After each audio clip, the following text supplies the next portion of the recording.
Hello, hello, hello, comment va? J'espère que vous avez la forme les amis. Hop, hop, hop.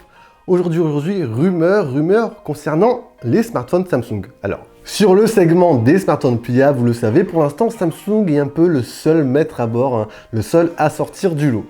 On arrive déjà à la troisième itération du Galaxy Fold 3. Une nouvelle version du Z Flip, hein, le smartphone à clapet devrait également arriver. Ça, rien n'est encore sûr pour l'instant. On devrait pourquoi pas avoir un Flip Lite ou un Fold Lite. Hein. Ça serait plutôt sympa. Alors si cela s'avère juste, ça pourrait un peu booster hein, ce format qui pour l'instant est réservé uniquement à quelques poignées, à une petite poignée de consommateurs, vu les prix exorbitants. Un marché de niche, il est vrai. Alors, je vous en avais parlé lors d'une récente vidéo rumeur Galaxy S22. Vidéo plutôt sympa, je vous mets tous les liens en bas dans la description. Si vous ne l'avez pas vu, ce dernier smartphone devrait intégrer pour la première fois un capteur selfie sous l'écran. Eh bien, d'après certains clichés, qui circulent sur la toile, au final, il semblerait que ce soit le Z Fold 3 qui puisse bénéficier de cette techno en premier. En effet, apparemment, une partie du teaser officiel hein, pour ce smartphone qui débarquerait juillet serait apparue sur la toile avec, comme vous le voyez, cette fameuse mention, enfin la mention, it's the first foldable with under display camera. Do you know who is the English Prime Minister? Yes, I am.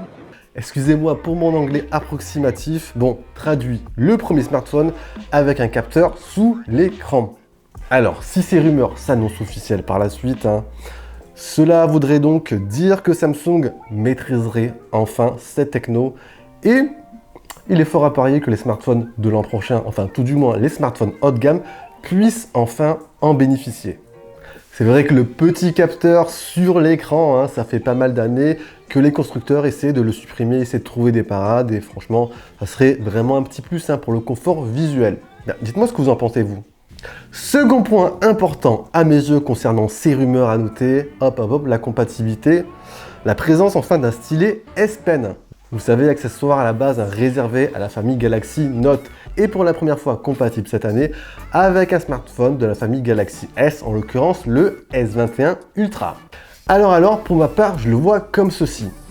Si Samsung étend la compatibilité de son stylet S Pen avec d'autres familles, à mon avis, on n'est pas prêt de voir un futur Galaxy Note 1. Déjà, Samsung l'a confirmé cette année, aucun Galaxy Note 21 ne sortirait pour cause bidon ou pas, pénurie de composants. Bon bref, hein, il est fort à parier que Samsung décide de tirer un trait à moyen terme sur cette famille.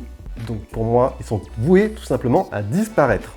Deux points qui circulent également sur ce Fold 3, il devrait intégrer un taux de rafraîchissement 120 Hz sur les deux écrans avec la technologie LPTO, c'est-à-dire une fréquence d'image qui va s'adapter selon le contenu affiché, donc plutôt bon pour une maîtrise de la consommation. Vu qu'on parle consommation, au niveau autonomie, il devrait intégrer une capacité de batterie de 4275 mAh qui sera compatible recharge rapide 25 watts.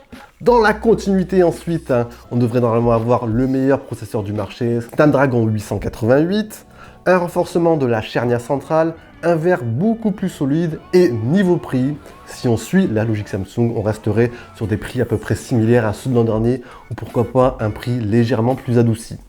Les rumeurs, bon les rumeurs, vous savez quoi, elles ne s'arrêtent pas là. On a également quelques petites infos concernant le Flip 3. Alors, un leaker a mis la main à ce qui s'apparente apparemment hein, à tout simplement une séquence promotionnelle, un teaser officiel du prochain Flip 3. Et oui, hein, bon les images hein, comme vous le voyez elles sont de très mauvaise qualité, mais quelques infos croustillantes sont à retenir. Alors, un affichage externe beaucoup plus grand que l'an dernier, donc qui devrait intégrer quelques nouvelles améliorations. On resterait sur une configuration avec deux capteurs photo, grand angle, ultra grand angle, un verre protégé par du Corning Gorilla Glass Victus et l'apparition de nouveaux coloris.